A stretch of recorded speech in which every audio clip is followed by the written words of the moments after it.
Welcome students. इससे पिछली वाली वीडियोस के अंदर हमने सारी की सारी जो बेसिक अकाउंटिंग टर्म्स है वो हमने कर ली है। तो आज हम करेंगे meaning of accounting. So what is the meaning of accounting? Accounting is a systematic process. It is a systematic process of identifying, measuring, recording, classifying, verifying, summarizing, analysis and interpretation, communicating financial information to its interested users. I don't know कि आपको ये अभी कुछ समझ आया होगा या नहीं आया होगा। तो जितने भी यहाँ पर ये जो वर्ड्स यूज किए गए हैं हम इन्हें अच्छे से समझते हैं अभी।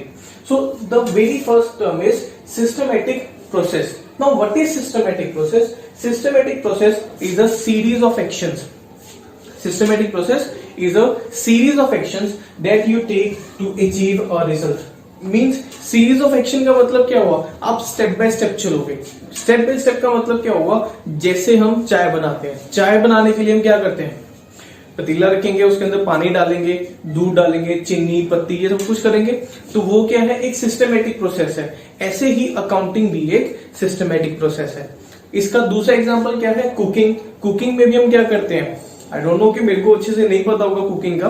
तो कुकिंग में भी हम एक सिस्टमेटिक प्रोसेस यूज करते हैं, तभी जाकर एक अच्छी डिश बनती है। तो एज सिमिलर अकाउंटिंग भी एक सिस्टमेटिक प्रोसेस है, जहां पर आपको कुछ स्टेप्स को फॉलो अप करना पड़ेगा, तभी वो एक अच्छा आउटपुट निकलेगा वहां से। तो systematic process clear? Systematic process is series of actions that you take to achieve a result. एक रिजल्ट अचीव करने के लिए जो आप एक स्टेप बाय स्टेप चलते हैं, वो होता है एक systematic process.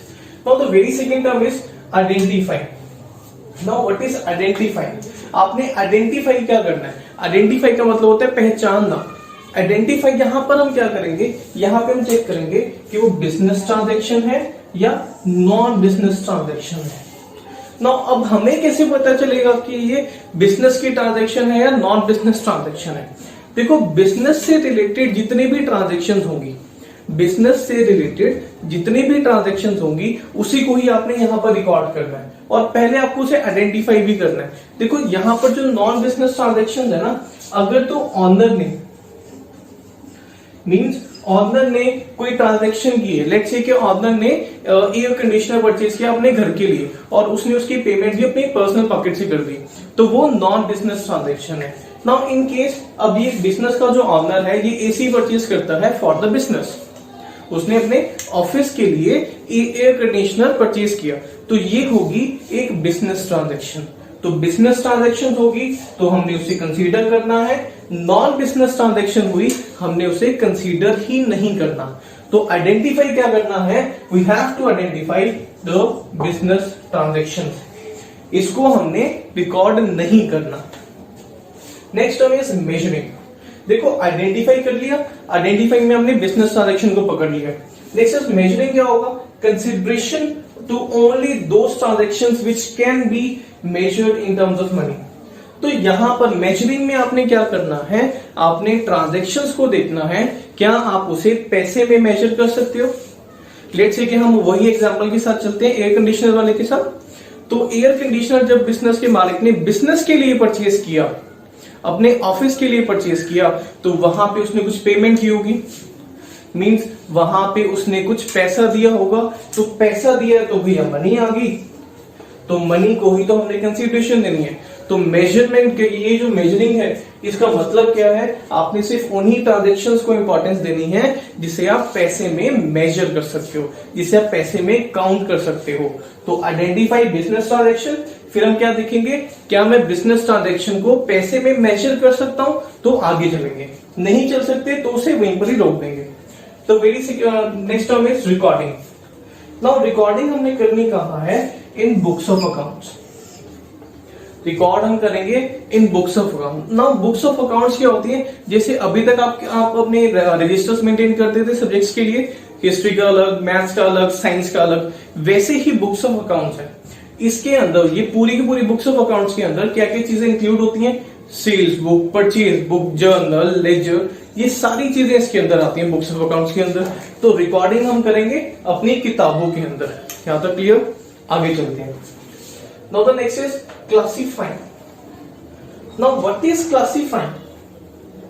Classifying is grouping transactions of one nature eight one place, मतलब एक तरह की ट्रांजैक्शन को एक जगह पर नोट करना, एक तरह की ट्रांजैक्शन को एक जगह पर नोट करना। इसका मतलब क्या हुआ, समझ ही नहीं आया हम तो। Grouping transactions of one nature eight one place, इसके लिए भी पिछली वाली एजुकेशन पर चलते हैं आपकी। देखो 10th तक आप क्या करते थे, जो साइंस का वर्क है वो साइंस के रजिस्टर के अंदर करते थे, मैथ्स का वर्क मैथ्स के रजिस्टर के अंदर करते थे। ऐसे ही यहाँ पर कुछ बुक्स होंगी, उन बुक्स का नाम क्या होगा, परचेज बुक। तो परचेज से रिलेटेड जितनी भी ट्रांजैक्शन होगी आपने उसे वहीं पर रिकॉर्ड करना है। सेल्स बुक होगी तो सेल से रिलेटेड जितनी भी ट्रांजैक्शन होंगी आपने उसे सेल बुक के अंदर रिकॉर्ड करना है। तो यहाँ पे इसका मतलब क्या था, grouping transactions of one nature eight one place, मतलब क्लियर हुआ, एक तरह की ट्रांजैक्शन को एक जगह पर रिकॉर्ड करना। क्लासिफाइंग का मतलब क्लियर हुआ। आगे चलते हैं। Next is verifying. Now what is verifying? Verifying means proving the truth. अब बिजनेस के अंदर हम सच्चाई क्यों प्रूव करें? देखो बिजनेस के अंदर आपको प्रूव क्या करना पड़ेगा कि ये जो एसेट्स हैं, एसेट्स हमने पढ़े थे बेसिक टर्म्स के अंदर कि एसेट्स हमने जो परचेज किए हैं या कोई लायबिलिटी इंकर की है वो बिजनेस ने ही की है। ये चीज प्रूव किससे करोगे? It will be prove with the help of bills. देखो जब भी आप कोई सामान परचेज करते हो तो उसका बिल मिलता है, तो आप यहां पर बिल दिखाओगे, मींस उसका एक प्रूफ दिखाओगे कि एक ट्रांजैक्शन आपने की है, तो उसके प्रूफ के साथ ही ये वेरीफाइंग हो जाएगा। Verifying means proving the truth. जो कैसे करोगे? With the help of vouchers, bills. Next term is summarising. Now what is summarising? Summarising is presentation of classified data. देखो यहां पे हमने क्लासिफिकेशन कर ली, मींस हर एक ट्रांजैक्शन का मींस एक तरह की ट्रांजैक्शन को एक जगह पर रिकॉर्ड कर दिया। तो समराइजिंग क्या होगी? Presentation of classified data in an understandable and useful manner, in an understandable and useful manner. अब इसका मतलब क्या हुआ? हम अंडरस्टैंडेबल मैनर क्या होगा और यूजफुल मैनर क्या होगा ये समझते हैं। फिर से वही एग्जांपल, 10th तक की स्टडीज, आपका जो फाइनल आउटपुट होता था रजिस्टर्स बनाने का आउटपुट क्या होगा? आपकी मार्कशीट। मार्कशीट क्या है? वो आपकी एक समरी स्टेटमेंट है कि आपने पूरे साल के अंदर क्या क्या काम किया, कितने फोकस आपने कौन से सब्जेक्ट के ऊपर दिया। तो मार्कशीट क्या प्रूफ करती है? Marksheet is a summary, marksheet is a summary. तो ऐसे ही यहां पर हम समरी बनाएंगे कि उस समरी स्टेटमेंट को हम बोलेंगे बैलेंस शीट, जिसके अंदर हम क्या दिखाते हैं? अकाउंटिंग टर्म्स में पढ़ा था अभी भी पिछली वीडियोस में। तो बैलेंस शीट क्या शो करती है? हमारे पास प्रॉपर्टीज कितनी है, हमारे पास लायबिलिटीज, हमने कितनों के पैसे कितने देने हैं, एसेट्स कितने हैं। क्लियर? तो ऐसे ही समराइजिंग हम क्या करेंगे? जो हमारा क्लासिफाइड डाटा है उसको हम एक अच्छे मैनर में, एक अंडरस्टैंडेबल मैनर में हम रिप्रेजेंट करेंगे यूजर्स को। नाउ यूजर्स कौन होंगे जो हम आगे बात कर लेते हैं, फर्दर वीडियोस में वो आ जाएगा, पर अभी भी कर ही लेते हैं। यूजर दो तरह के होते हैं, इंटरनल और एक्सटर्नल। इंटरनल यूजर्स वो होते हैं जो आपकी फर्म के अंदर के हैं, एग्जाम्पल ऑनर, एम्प्लॉइज वगैरह, ये सारे के सारे क्या है? इंटरनल यूजर्स हैं। इन्हें इंफॉर्मेशन क्यों चाहिए होती है ये भी बात कर लेते हैं। ऑनर ने क्या करना होता है? Owner wants the information, owner wants the summary statement कि वो डिसाइड कर सके उसने आगे क्या वर्क करना है, उसने कौन सी एक्टिविटी के ऊपर ज्यादा फोकस करना है। इसलिए next term is analysis and interpretation, A&I, analysis and interpretation.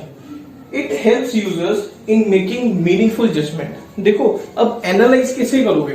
ये आपकी मार्कशीट आ गई, यहाँ पे 10 की मार्कशीट आ गई। अब आप इसे कंपेयर करोगे अपनी पिछले साल की मार्कशीट के साथ, अपनी पिछले साल की मार्कशीट के साथ। कंपेयर क्यों करना है? हम चेक करेंगे कि इंप्रूवमेंट कितनी होगी। लेट्स से कि 9th क्लास के अंदर आपके मार्क्स आए थे 85 और 10th क्लास के अंदर आपके मैथ्स के अंदर मार्क्स आए थे 95।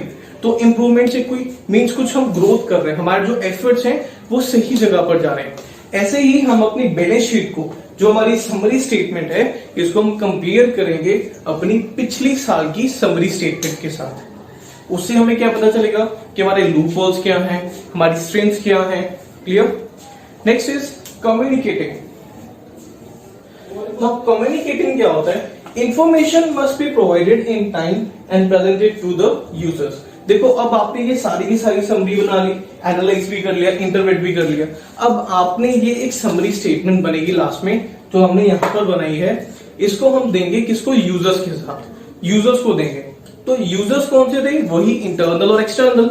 इंटरनल यूजर्स कौन से? जो फर्म के अंदर की हैं, और एक्सटर्नल यूजर्स जो आउटसाइडर्स हैं फर्म के। यहां तक क्लियर? क्यों देनी है देखो दोबारा कर लेते हैं। It is a systematic process of identifying, measuring. Systematic process है मींस स्टेप बाय स्टेप चलोगे, और आइडेंटिफाई का मतलब बिजनेस ट्रांजैक्शन होगी तो आगे चलेंगे। मेजरिंग का मतलब पैसे में अगर हमने मेजर कर लिया इन टर्म्स ऑफ मनी तो हम आगे चलेंगे। रिकॉर्डिंग का मींस, रिकॉर्डिंग का मतलब क्या था? रिकॉर्ड हम कहां करेंगे? In books of accounts. Books of account में रिकॉर्ड करकर फिर हम आगे चलेंगे और रिकॉर्ड कर लिया। देन फिर क्लासिफाइंग। क्लासिफाइंग का मतलब क्या था? Grouping transactions of one nature eight one place. एक तरह की ट्रांजैक्शन को एक जगह पर रिकॉर्ड करना। रिकॉर्ड करने के बाद आप वेरीफाई करोगे कि ट्रूथ प्रूफ करोगे कि आपने ये ट्रांजैक्शन की है बिजनेस ने। नाउ वेरीफाई करने के बाद आप उसकी समरी बनाओगे। समरी का मतलब क्या हुआ? एक अच्छी इंफॉर्मेशन, एक पेज के ऊपर पूरे साल की इंफॉर्मेशन आप शो करोगे। Next is analysis and interpretation. अब ये जो समरी आपने बनाई है इसको आप कंपेयर करोगे अपने पिछले सालों की स्टेटमेंट के साथ। ये सब कुछ करने के बाद आप कम्युनिकेट कर दोगे ये इंफॉर्मेशन किसको? अपने यूजर्स को। क्यों कम्युनिकेट करोगे? ताकि वो डिसीजंस ले सकें, ताकि वो डिसीजंस ले सकें और अच्छे से इंप्लीमेंट कर सकें पॉलिसीज को। तो आई होप कि मीनिंग ऑफ अकाउंटिंग आपको क्लियर हुआ होगा इस वीडियो से। Thank you for watching the video and please like the videos and subscribe our YouTube channel. Thank you.